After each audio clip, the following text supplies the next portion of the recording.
Abra su Biblia, por favor, al Evangelio de Juan, capítulo 4, versículo 20.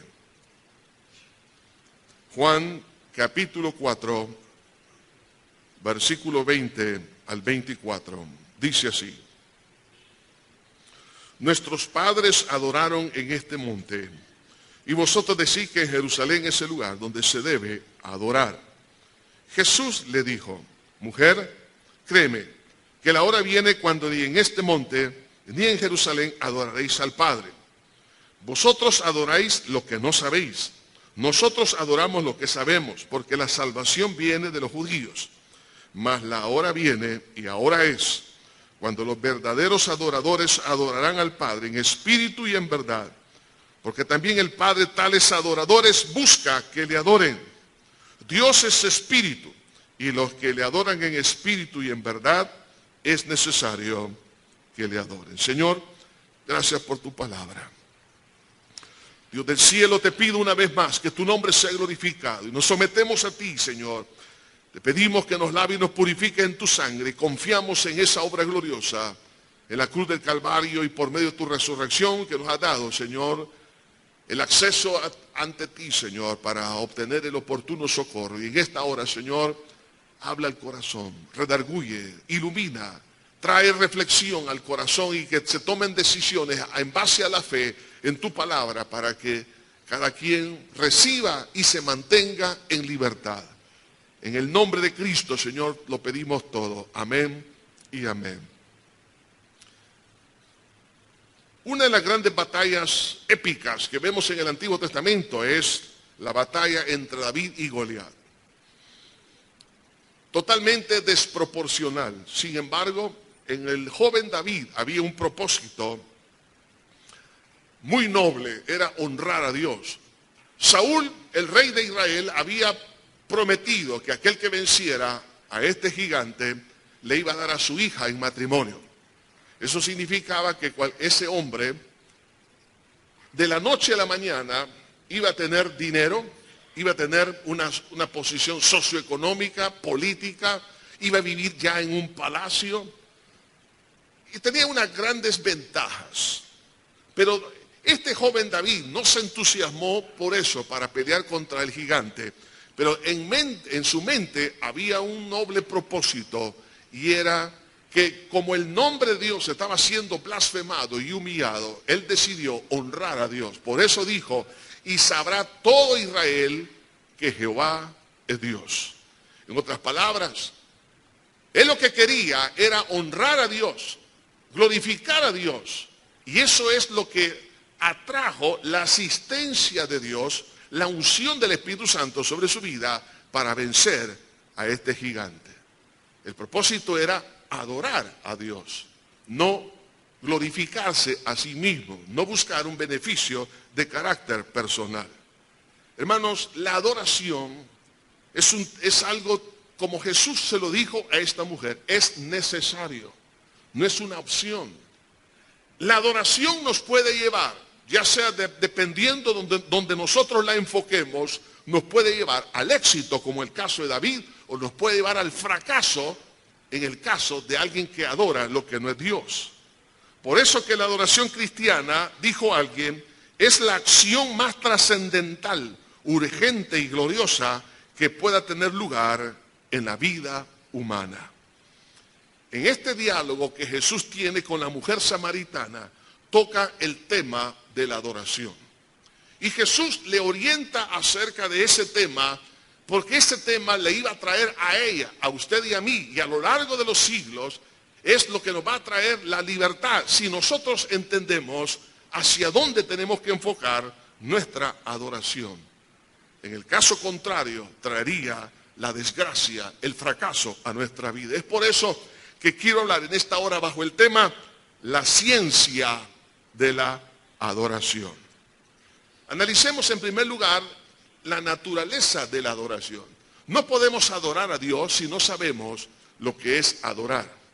Tenemos la percepción que la adoración tiene que ver con lo que nosotros hemos aprendido dentro de la cultura religiosa en la cual hemos crecido. Creemos que la adoración tiene que ver con algunos cánticos, con algunas acciones que nosotros hacemos, pero realmente es mucho más profundo de lo que nosotros hemos adquirido del ambiente religioso o de la percepción personal que tenemos o las ideas personales acerca de la adoración. Por eso es importante entonces que nos vayamos tanto al Antiguo Testamento como en el Nuevo Testamento para comprender qué es lo que significa la adoración. Ya que Jesús se lo dijo a esta mujer y a usted y a mí también, es necesario que le adoren en espíritu y en verdad. La adoración es una necesidad. Ahora, si no entiendo lo que es la adoración, no puedo percibir entonces la necesidad. Y al no entender que es necesario, entonces la adoración la dejo a un lado, sufro las consecuencias de no adorar a Dios y no entiendo por qué me sucede estas cosas que nos llevan a una esclavitud, por cuanto no he comprendido la orientación correcta de la adoración. Entonces, vayámonos al Antiguo Testamento. Quiero que nos pongamos en los zapatos de aquellos que vivieron el Antiguo Testamento y ellos recibieron esa palabra, esa orientación. Lo vemos a lo largo del Antiguo Testamento, comenzando ya con Abraham. Vemos cómo él adoró a Dios. La palabra hebrea que se traduce como adoración implica postrarse, bajarse, inclinarse. Cuando alguien iba a adorar, había una posición física, pero también espiritual y emocional y mental. En el momento que la persona se postraba, se inclinaba, estaba reconociendo que la persona ante quien se estaba inclinando era superior. No solo eso, sino que estaba implicando sometimiento de su voluntad a esa persona y también dispuesto a servir a esa persona para honrar a ese ser al cual ellos consideraban superior. Por eso que la palabra adoración en el Antiguo Testamento está íntimamente ligada con el servicio que alguien prestaba para honrar a alguien. Por eso que la adoración se expresa por el servicio, en este caso, a la dignidad de Dios. Si una persona no está sirviendo, no está adorando. No caigamos en el error, que adoración tiene que ver con cánticos. La adoración es la sumisión, la entrega de mi vida, de mi voluntad, con el propósito de honrar a Dios. Algunos pueden cantar, pero no están adorando. De ahí que entonces la adoración tiene que ver con el servicio, y todo cristiano que no sirve a Dios no está adorando a Dios. Entonces, alguien dijo que toda adoración es una expresión del servicio a Dios. ¿Por qué? Porque implica, adorar significa valorizar, en este caso, la dignidad, el carácter, la esencia de Dios. Por eso que en el Salmo 96, en el versículo 8, dice así: dad a Jehová la honra debida a su nombre. Es decir, que cuando alguien está adorando, lo que está haciendo es darle la honra a Dios, porque Él es Dios, porque Él es superior a usted y a mí. De ahí que entonces hagámonos una pregunta: ¿a quién servimos con devoción total? Lo que usted y yo hacemos en carácter de servicio, pero cuando es un servicio que es sistemático, repetitivo, donde hay una entrega completa de mi mente, mi voluntad, a lo cual es una tarea a la cual yo me entrego, y eso es no solamente de vez en cuando, sino que es a lo largo de nuestra vida, implica que yo estoy adorando algo o a alguien. Guarde eso en su mente. En segundo lugar, en el Nuevo Testamento, la palabra que se traduce como adoración también tiene las mismas implicaciones del Antiguo Testamento. Pero hay aquí algo muy interesante en la palabra griega, una palabra compuesta. La palabra es proskuneo. Se compone de dos raíces. Pros, que significa hacia, y kuneo, que es besar. Los reyes medopersas, los asirios, los sirios, los egipcios, los babilonios, etcétera, cuando alguien venía, por ejemplo, delante de un rey, ellos se postraban, y usted lo ve, por ejemplo, en algunas películas, haciendo referencia a la costumbre de aquel entonces. Al postrarse y poner la frente en tierra, significaba que estaba reconociendo la dignidad de esa persona. No solamente eso, sino que se estaba sometiendo a esa persona y estaba dispuesto a servir para honrar a esa persona. ¿Y qué es lo que el rey hacía? Extendía la mano. Y la extendía con el propósito para que esa persona que se estaba inclinando le besara la mano. Por eso que la palabra proskuneo significa hacia, es decir, besar, en este caso, a una persona, la mano de una persona, con lo cual estaba representando la sumisión completa de su vida para honrar a ese individuo. Entonces, la persona estaba dispuesta a serle fiel, a ser leal, respetar, honrar y hacer todo lo posible para que esa persona sea honrada. Ahora, cuando Jesús dice estas palabras a esta mujer: mujer, créeme, que la hora viene cuando ni en este monte ni en Jerusalén adoraréis al Padre. Vosotros adoráis lo que no sabéis, nosotros adoramos lo que sabemos, porque la salvación viene de los judíos, mas la hora viene, y ahora es, cuando los verdaderos adoradores adorarán al Padre en espíritu y en verdad. Verdaderos adoradores, porque existen falsos adoradores. Entonces, la palabra griega tiene una connotación donde le da más énfasis, que es a la parte de lo prioritario. La palabra en el Antiguo Testamento tiene que ver con el servicio, y aunque también tiene que ver con la honra, pero aquí en este Nuevo Testamento le da una énfasis a la parte de lo que es poner algo en primer lugar, lo prioritario. Entonces, la segunda pregunta que tenemos que hacernos es: ¿hacia quién yo estoy sirviendo? Donde está entregada mi fuerza, mis energías, y a la vez, ¿qué es lo que yo he puesto como algo prioritario o estoy honrando en mi vida? Eso es lo que va a determinar para conocer si es que usted y yo estamos adorando a Dios o estamos adorando a alguien o a algo que no es Dios. La adoración en sí misma es algo innato en el ser humano. Nace con nosotros. Porque cuando Dios nos creó en forma tripartita: espíritu, alma y cuerpo. Y en el espíritu humano, ahí está lo que es la imagen y la semejanza de Dios, lo cual no lo tienen los animales. El espíritu humano, ese soplo de Dios, es lo que nos da conciencia de la existencia de Dios, y con el cual también nos comunicamos con Dios. No se requiere tener una Biblia en las manos para saber que Dios existe. Todas las culturas a lo largo de los siglos, no importa que alguien no haya conocido la civilización,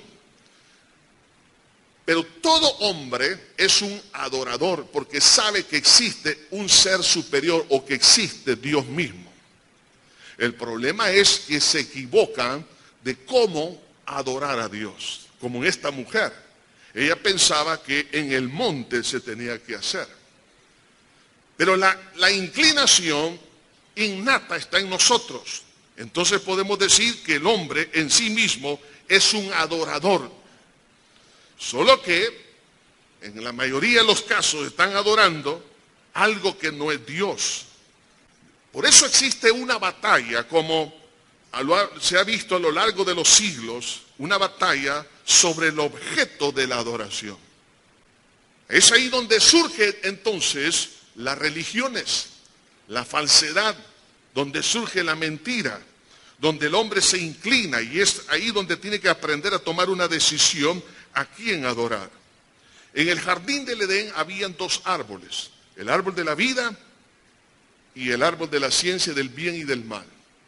Esos mismos dos árboles nos siguen a nosotros, donde yo tengo que inclinarme, ante quién me tengo que postrar, ante quién tengo que someter mi voluntad.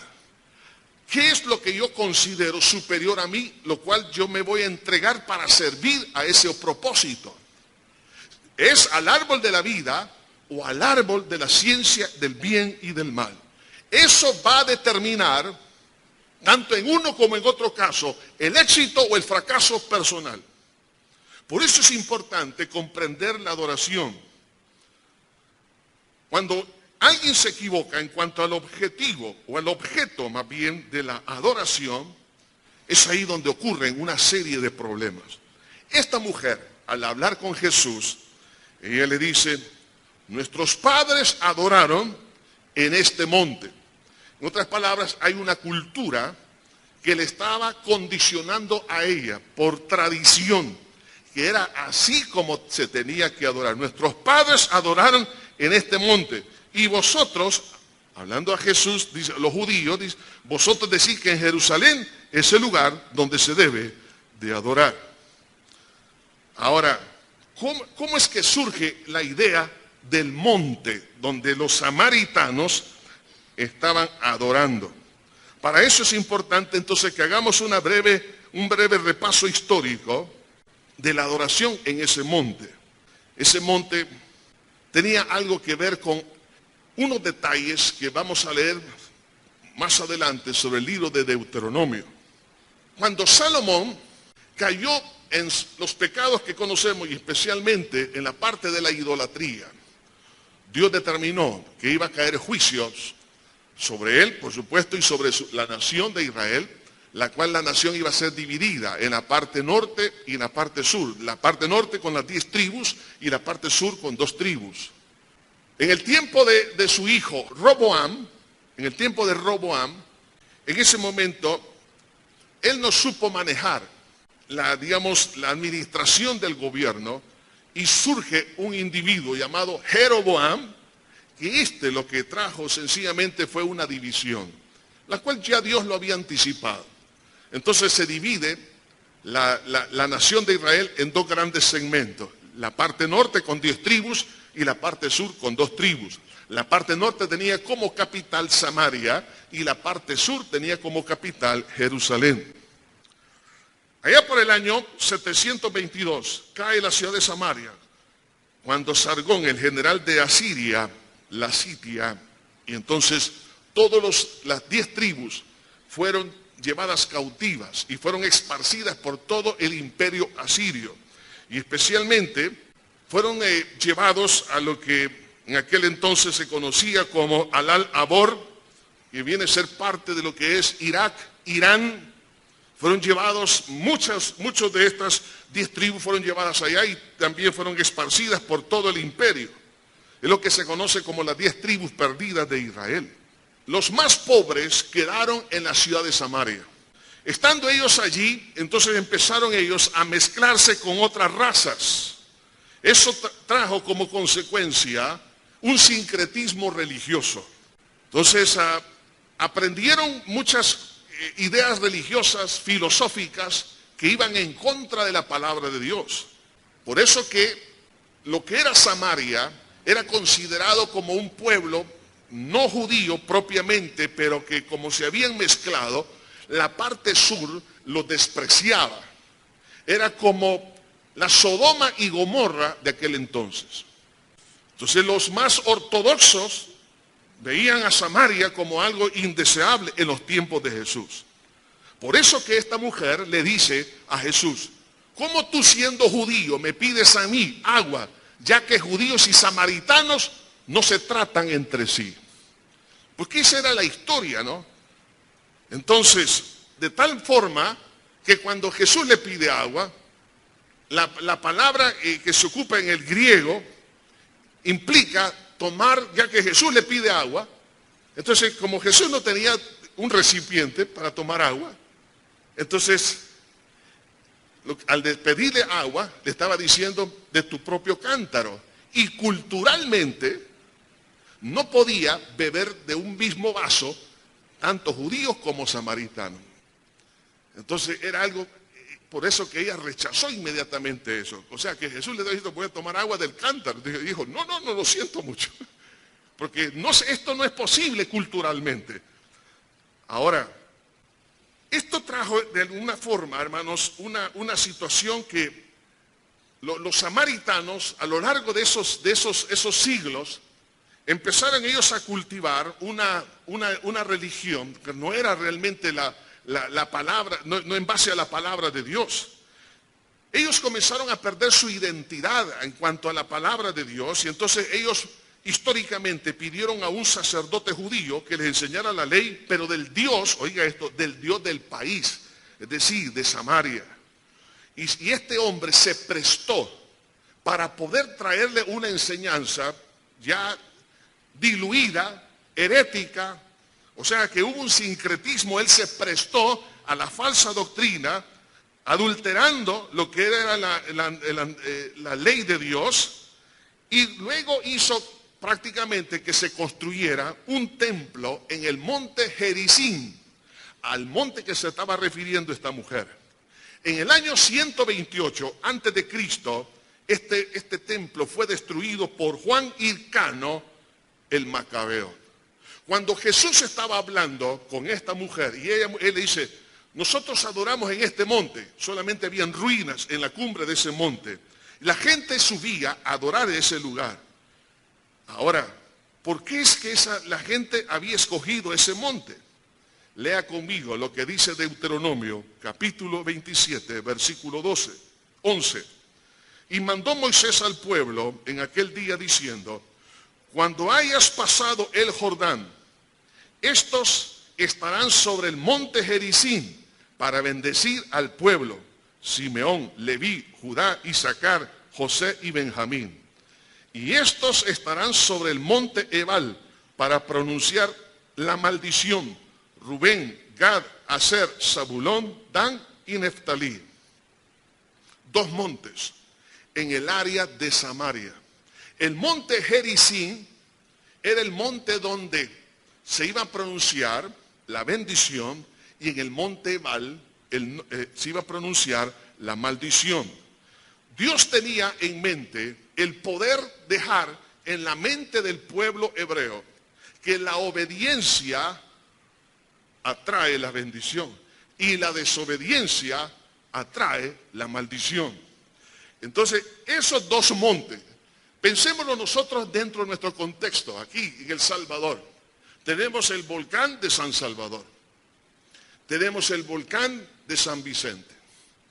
Entonces, Dios en aquel momento usó esos dos montes, el Gerizim y el Ebal, para recordarle que cada vez que vieran ellos un monte, la obediencia atrae bendición y la desobediencia, cuando vean aquel monte, iba a traer maldición. Eso era sencillamente dejar grabado en el corazón del pueblo la bendición o la maldición dependiendo de la obediencia o la desobediencia.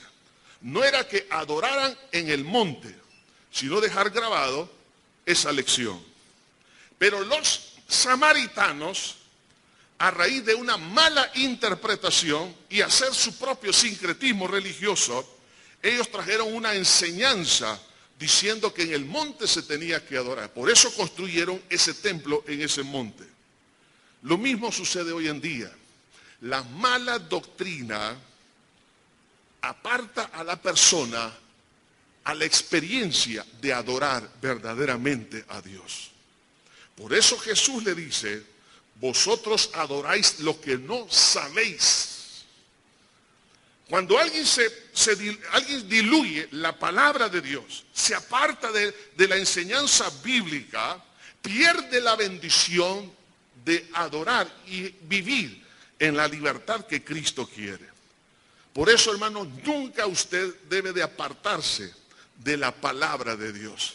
El día que usted haga su propia interpretación para acomodar su vida o la Biblia a su vida y no su vida a la palabra, a partir de ese momento, cuando usted quiera justificar sus acciones, su vida pecaminosa, y creer que Dios lo va a bendecir y que está agradando a Dios, y usted sabe que está haciendo lo contrario a la palabra de Dios, quien va a perder es usted. De ahí que entonces, esta mujer, la vida que ella tenía, estaba representando la adoración que tenían ellos. Jesús le dice a esta mujer, mujer, 5 maridos has tenido y el que ahora tienes no es tu marido. Culturalmente en Samaria se veía bien. Ella se había casado 5 veces y se había divorciado 5 veces, y el hombre con quien ella vivía no se había casado. Ella estaba expresando o reflejando el objeto de su adoración. Por cuanto ella creía que la manera de acercarse a Dios era una forma equivocada y ella pensaba que era la verdadera, entonces eso incidió en su conducta, en su falta de libertad y en su frustración. Piense por un momento, esta mujer tenía muchas ilusiones. La idolatría que ellos tenían la llevó a ¿qué cosa? A creer que ella iba a ser feliz. La realización de su vida estaba en un hombre. Se casó la primera vez ilusionada. Este hombre es lo máximo. Me ha prometido el cielo y la tierra. Para mí este es el ideal de mi vida. Quiero formar una familia con él. Ella puso su esperanza en el primer hombre. Le falló el primero, no sabemos los detalles, pero lo que pasó es que este hombre le sacó tarjeta roja. En otras palabras, la rechazó, la despreció, le dijo, la verdad que tú no cumples con las expectativas de mi corazón. Ella todavía, viviendo en esa ilusión, de esa idolatría, porque ella estaba idolatrando, en otras palabras, al hombre. Entonces creyó en el segundo, le sacó tarjeta roja. El tercero igual, el cuarto, el quinto, y ahora estaba probando con el sexto. Cualquier coincidencia es pura casualidad. El punto es que eso le trajo a ella una fragilidad. O sea, que esta mujer, al tener ese historial, significa que era una mujer fácil de conquistar. Con un par de cuentos, ella creía que así era.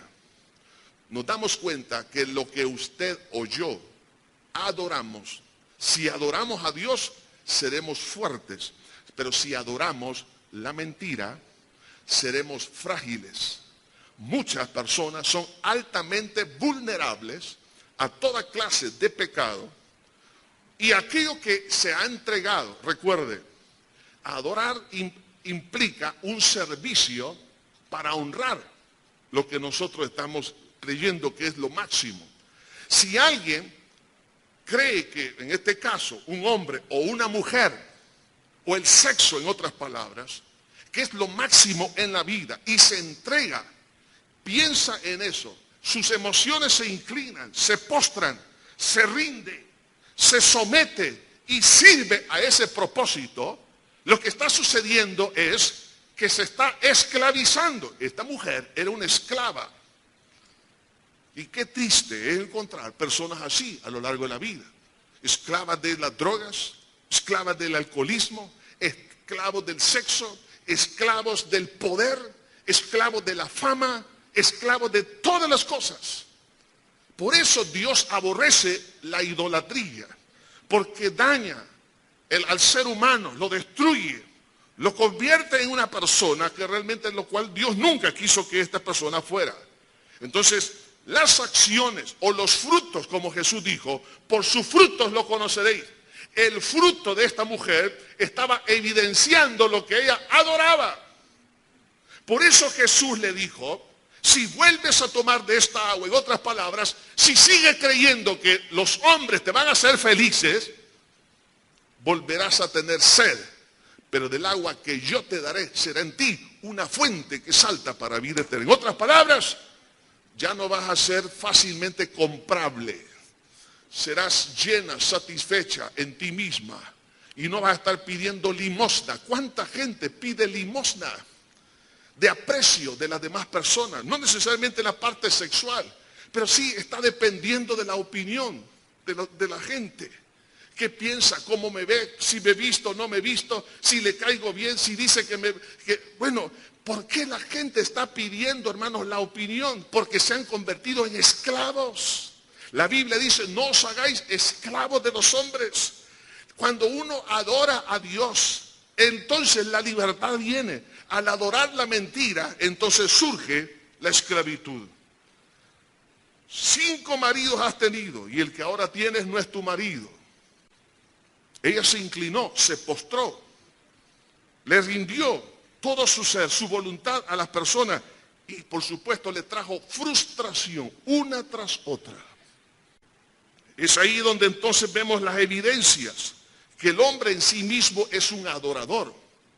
Alguien dice que yo no soy religioso. Óigame bien, toda persona sobre la faz de esta tierra a lo largo de los siglos, comenzando con Adán y Eva, todo ser humano, somos inclinados a la adoración. O adoramos a Dios o adoramos un monte. La pregunta es ¿cuál es el monte suyo? ¿O estamos adorando a Dios? Es ahí donde surgen entonces las religiones. Las religiones no es otra cosa que una creación humana de una búsqueda en el error, de encontrar felicidad, encontrar el perdón, libertad. Vemos entonces cómo la idolatría empieza a surgir a lo largo de la historia. Vemos el panteísmo, el politeísmo, el ateísmo, que no es otra cosa que idolatría a sí mismo. Aún los ateos dicen, yo soy ateo, no creo en Dios. Pero esa es su religión, porque se está adorando a sí mismo. Y además vemos también el animismo, que es la idolatría a la naturaleza, dándole atributos a las cosas inanimadas como que si tuvieran vida espiritual. Lo vemos en el continente africano, extendido por todas partes. Le dan aún los aborígenes aquí en Mesoamérica, hermano, y en muchas otras partes, dándole atributos a los ríos, atributos a los árboles, atributos que solamente el ser humano tiene o Dios mismo. Entonces, todo ese tipo de cosas surge de estar equivocado, de estar enfocado en un monte, creyendo que esa es la manera en que podemos tener relación o contacto con Dios. Pero también, no solo las religiones, sino también, hermanos, lo que es la centralización de los deseos. La adoración puede mostrarse hacia nuestra inclinación a nuestros propios deseos, los cuales estamos, ¿qué cosa? Sometiendo mi voluntad, me rindo a mis deseos, los honro y los pongo en prioridad número 1. Si eso es así, entonces ocurre lo que es la egolatría, el hedonismo, el materialismo, que no es otra cosa que idolatría al dinero, el fanatismo, por ejemplo, deportivo. La verdad que la palabra fanatismo no tiene el peso gramatical ni el significado a lo que ocurre. Dentro de las declaraciones que han hecho algunos futbolistas en este tiempo, por ejemplo, se le entrevistó a uno de los porteros de uno de los equipos de Sudamérica, que cuando perdió uno de los mundiales, él fue, dice, amenazado a muerte cuando llegó a su país, porque se dejó golear. Esto trajo a memoria también el caso de uno de los deportistas de un equipo de Sudamérica, que cuando él fue un autogol, al llegar a su país lo mataron. La gente dice fanatismo, no es fanatismo, es idolatría al fútbol. En la Champions, cuando jugó el Liverpool con el Real Madrid, el portero del Liverpool que cometió, pues claro, Todos como seres humanos cometemos fallas. Entonces, fue un error que él cometió. Al llegar a Londres o a Inglaterra, lo amenazaron a muerte. Él lo declaró. Entonces, ¿qué pasa? Dice que la gente es bien fanática. No es eso, es idolatría. ¿Cómo es que alguien puede amenazar a muerte a alguien porque perdió un partido de fútbol? Allá en Sudamérica mataron a uno. Vea esto. Me cuentan esta semana que una de las barras o de la afición que fue a apoyar una de las barras de aquí de América que han estado en Rusia, más de 35,000, oiga esto, 35,000 ciudadanos de ese país fueron a Rusia. Uno supone que el que va a Rusia es porque tiene su dinero, ¿no? Tiene un ahorro, tiene lo demás. Pero gran parte de esa población que ha ido a apoyar a su selección, según algunos comunicados, es que ellos han vendido sus vehículos, han sacado un crédito y otros han hipotecado sus casas y sus negocios para ir a Rusia. Hermanos, sigo. ¿Cómo es posible, Dios mío, que alguien haya hipotecado su negocio y su casa? ¿Qué pasa cuando yo regrese? Se van a dar cuenta que tienen una deuda enorme que no la van a poder pagar. Lo más seguro es que van a perder la casa. No van a poder seguir dándole la educación a sus hijos. Los hijos no van a tener seguridad donde ellos vivan. Van a tener que emigrar de un lado para otro. ¿Por qué? Porque el fútbol es su Dios. Así de sencillo. Ahora, la pregunta, ¿en qué es lo que usted ha estado inclinado? De tal manera que usted se rinde, usted aporta dinero, su tiempo, su esfuerzo, y está honrando aquello que lo que le está haciendo es traerle un terrible daño a su vida y a su familia. Por eso vemos ese fanatismo, entre comillas, deportivo, que no es otra cosa que idolatría. También vemos, por ejemplo, la soberbia, que no es otra cosa que es una idolatría al conocimiento o al pensamiento humano. Hay personas que son idólatras de lo que conocen.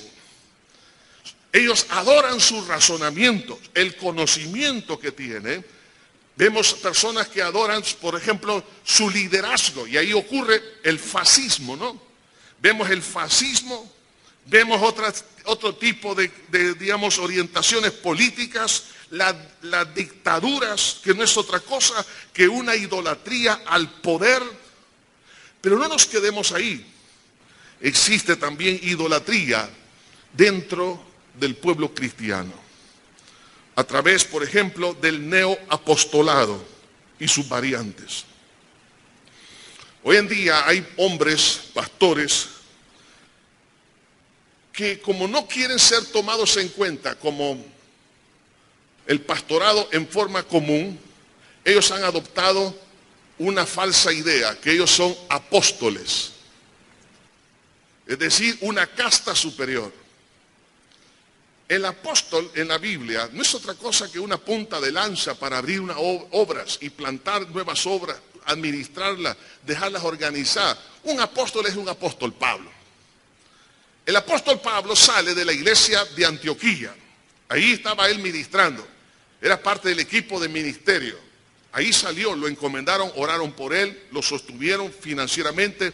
Luego regresa de su primer viaje misionero, da su reporte y después de eso se sentó para recibir de sus pastores la enseñanza que necesitaba. El apóstol Pablo, piense en un apóstol Pablo sentado en la iglesia, recibiendo, adorando a Dios, y después sale al segundo viaje misionero, y después del segundo viaje misionero regresa a la iglesia y se sienta.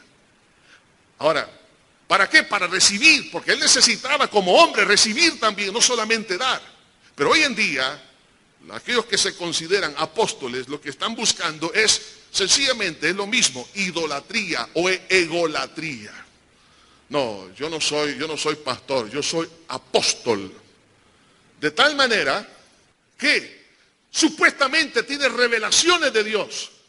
Mentiras del diablo, hermano. La revelación ya está dada aquí en la palabra de Dios. No se le puede añadir ni quitar. Además de eso, dentro de esa corriente del neoapostolado, donde hacen que las personas se sujeten al liderazgo incondicionalmente, de tal manera que la congregación no puede hacer nada sin que el apóstol le dé permiso. ¿Desde cuándo? Usted tiene que pedirle dirección a Dios. Una cosa es pedir consejería. La decisión queda en manos de la oveja, del creyente, del cristiano. Pero no permita la manipulación de ningún líder religioso. Hay personas que le van a consultar al apóstol y esta semana tengo que comer. Y puedo salir, me da permiso de irme de viaje. Puedo hacer esto. No, hermano, eso jamás Dios lo estableció así. Por eso dice la Biblia, no enseñoreándose de la grey de Dios. No puede uno como líder, como pastor, enseñorearse, es decir, dominar la voluntad. Eso es una doctrina nicolaíta. La palabra nicolaíta significa Nico, que es gobierno, laos, los pueblos, es decir, los que dominan la voluntad de los pueblos, la voluntad de las personas. No se puede manipular la voluntad de las personas. Dios respeta el libre albedrío. Por tal razón, hay personas que están idolatrando a los apóstoles. No me lo va a creer, hermano, pero yo me quedé sorprendido. En una de nuestras pequeñas ciudades aquí en el país, en un cementerio, de repente llega el apóstol. Permítame hacer esto. Llegaba así. Y vienen como 7 personas. Uno de ellos traía el saco del apóstol a ponérselo. Y él extiende las manos. Y otro viene con un pañuelo a secar el sudor. Hermano, eso no es posible. ¿Qué es lo que está haciendo la iglesia? Está adorando hombres. Usted y yo no podemos adorar esos montes.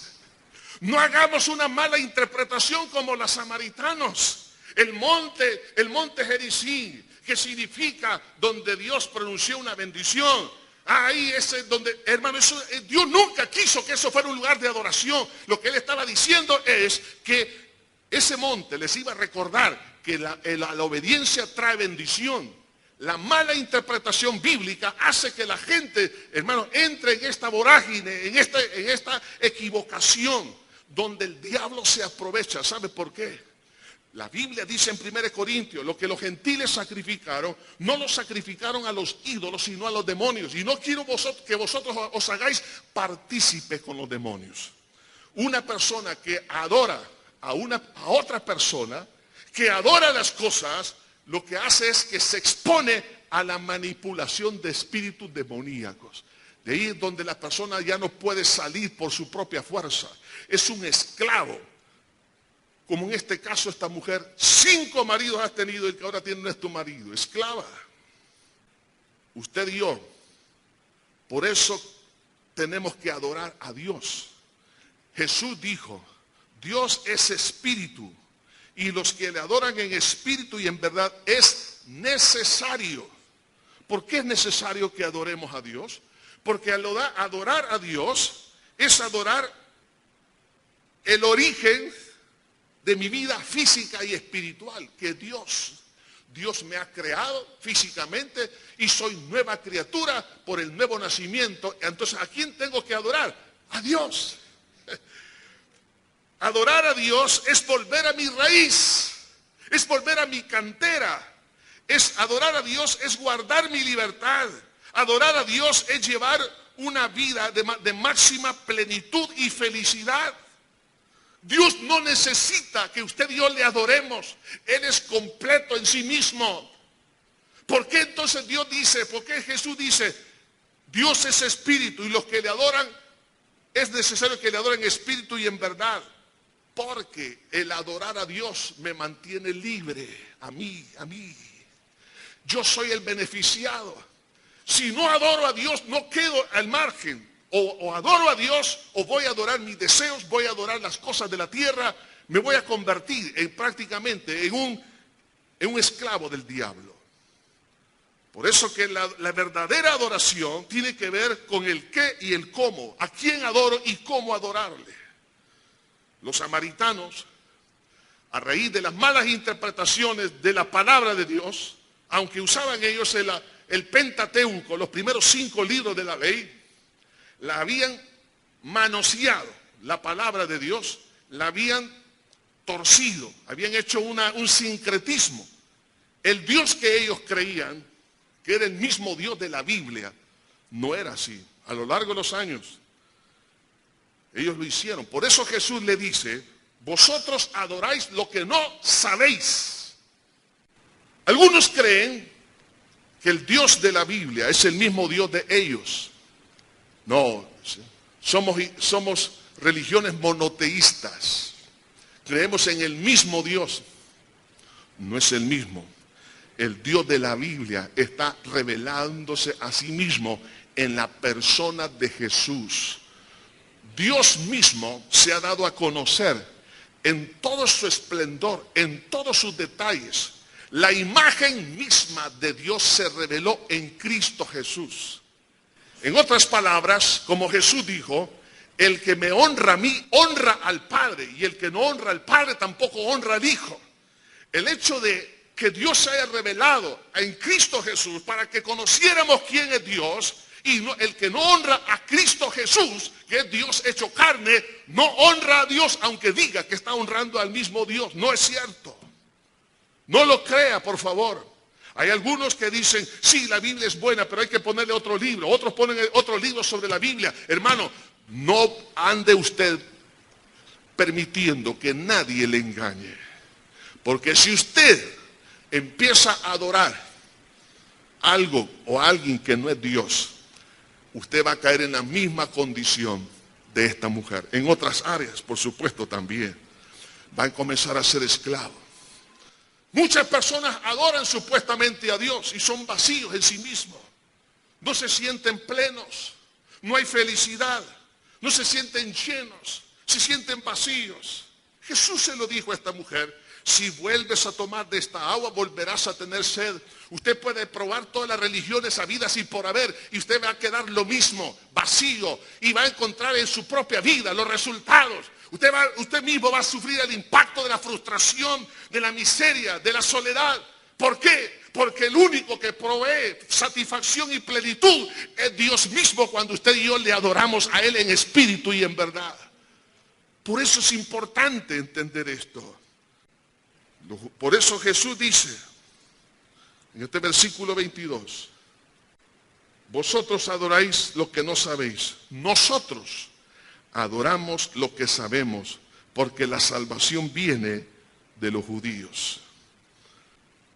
Dios levantó a Abraham de una cultura idolátrica para sacarlo del error, para levantar un pueblo, una nación que sacara a luz la verdad. La revelación de Dios mismo empezó a través de ese pueblo. Jesús al nace en la cultura judía. Por eso dice, la salvación viene de los judíos. ¿Sabe por qué los judíos han sido perseguidos? Han sido odiados, aborrecidos a lo largo de toda la historia.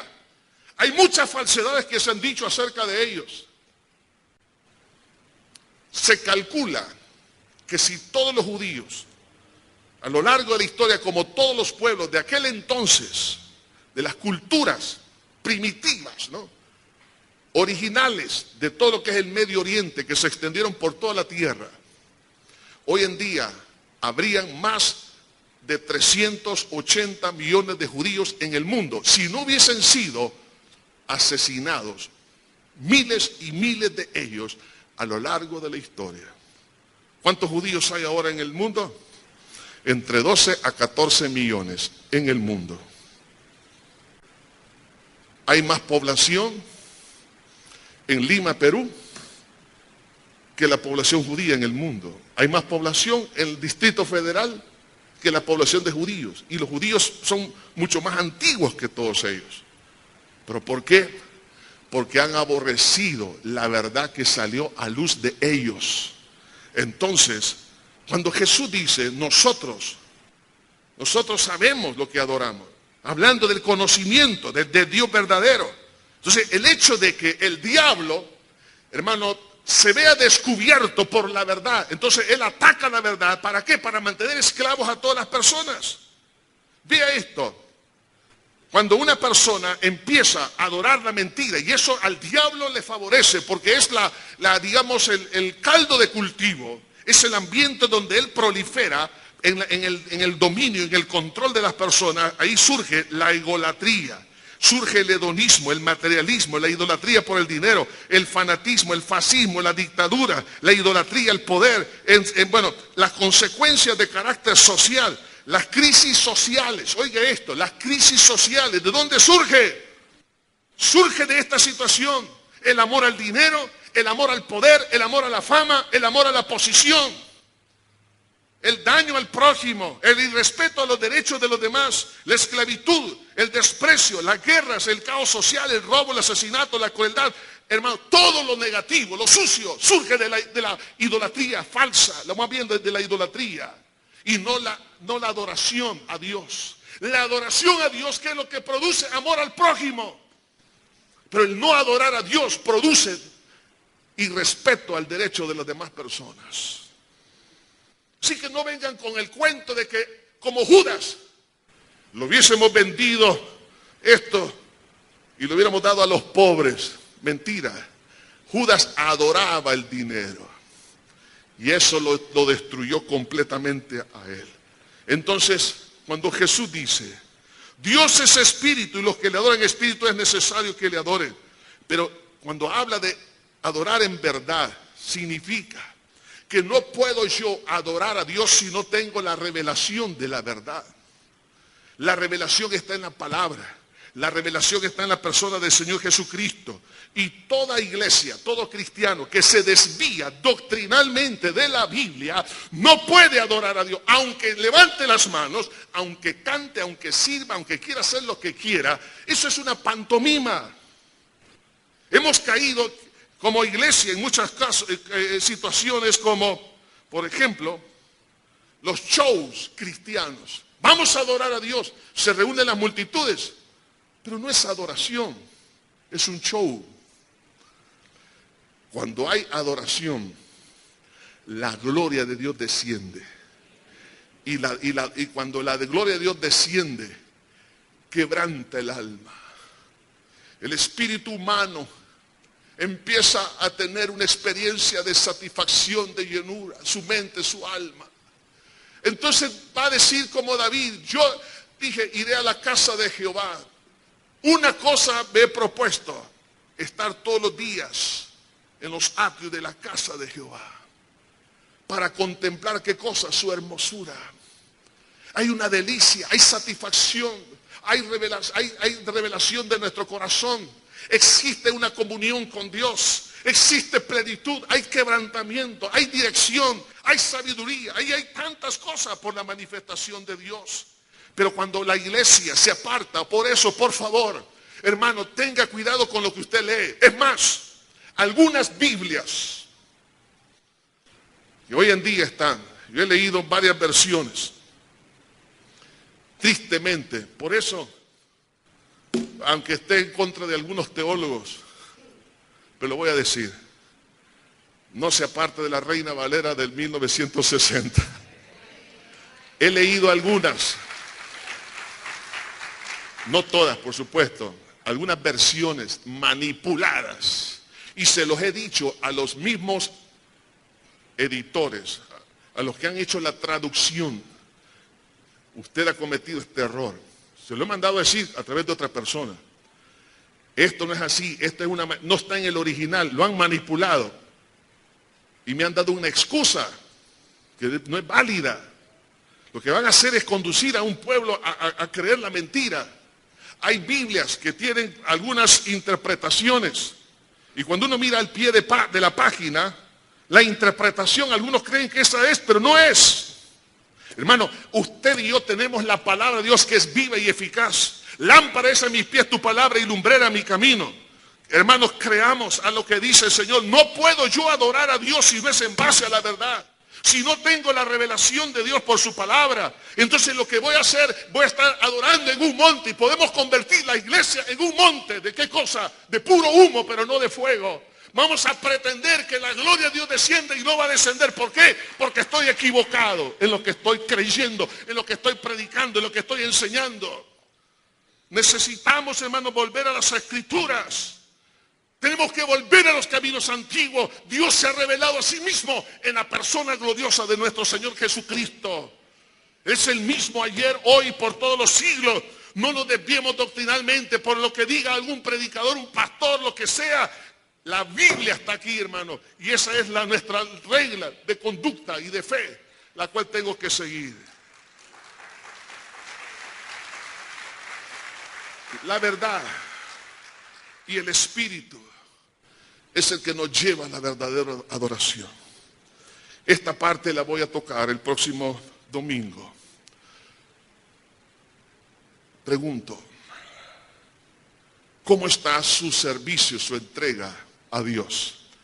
El que no sirve a Dios no está adorando a Dios. Así de claro. Usted se queda sentadito y no hace nada, perdóneme, usted no está adorando a Dios. La adoración se muestra en querer honrar a Dios. Me someto, me entrego. ¿Qué quieres que yo haga? Pongo a servir. ¿Y eso para qué? Para tener un acto de homenaje, de gloria. Proscuneo. Me rindo a Él para hacer un acto de homenaje a Cristo. Pero si yo no estoy en eso, no tengo entonces por qué andar diciendo que yo estoy adorando a Dios. Usted está adorando su vagancia. Está adorando su pereza. Está adorando sus deseos. Está adorando su materialismo. Se está adorando su propio monte que usted ha creado. Pero no venga a decir que esa es la voluntad de Dios. No manipule la palabra de Dios. Si usted la manipula, nunca va a experimentar el poder de Dios. Y Jesús se empezó a revelar a esta mujer. Si tú conocieras quién te dice, dame de beber, Él te daría a ti, ¿qué cosa? Agua viva. Aquí no venimos para tener aguas estancadas. El propósito de la iglesia es para que tenga agua viva, no agua estancada. No volvamos a la religiosidad en la cual hemos estado por años. Salgamos de ahí, vengamos a Cristo y rindámonos a Él. Buen Padre Celestial, gracias por tu misericordia.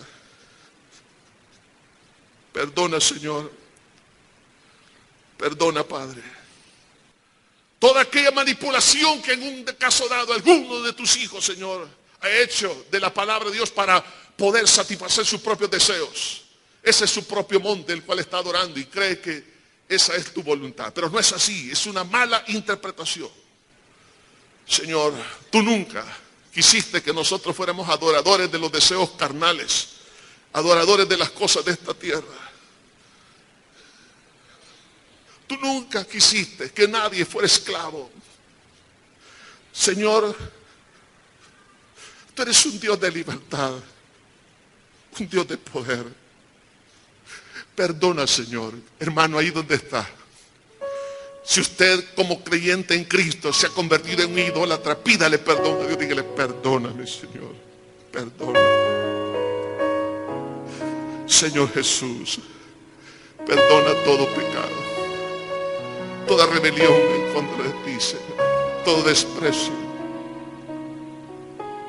En este día, Jesús, destruye todas esas obras del diablo, porque para eso tú apareciste, Señor. Esas obras del diablo no van a ser destruidas si tu hijo, si tu hija no renuncia a ese monte que está adorando por muchos años de su vida. Señor, esa falsedad que ha creído, a la cual se ha inclinado, se ha postrado, ha dependido, si no suelta eso, no será libre. No te va a experimentar a ti. Sentirá aburrido los cultos. Sentirá aburrimiento leer la palabra. Se va a sentir vacío en todo lo que haga en la vida. Y esa no es tu voluntad. Señor, llévanos a tu presencia. En el nombre de Jesús de Nazaret, a lo largo de estos días, Señor, el redarguir de tu Espíritu Santo caiga sobre la iglesia en este país, Señor, en todos nosotros individualmente. Que caigamos postrados ante ti, nos inclinemos, nos rindamos a ti, Señor, nuestra voluntad, espíritu, alma y cuerpo. Santifícanos, Señor, en tu palabra es verdad. Señor Jesús, destruye ahora todas esas obras del diablo cuando hay arrepentimiento y el poder de tu sangre, Señor. Rompe esos yugos en el nombre de Jesús, Señor. Vivifica tu iglesia. Gracias, Señor. En Cristo Jesús. Amén y amén. Dios los bendiga.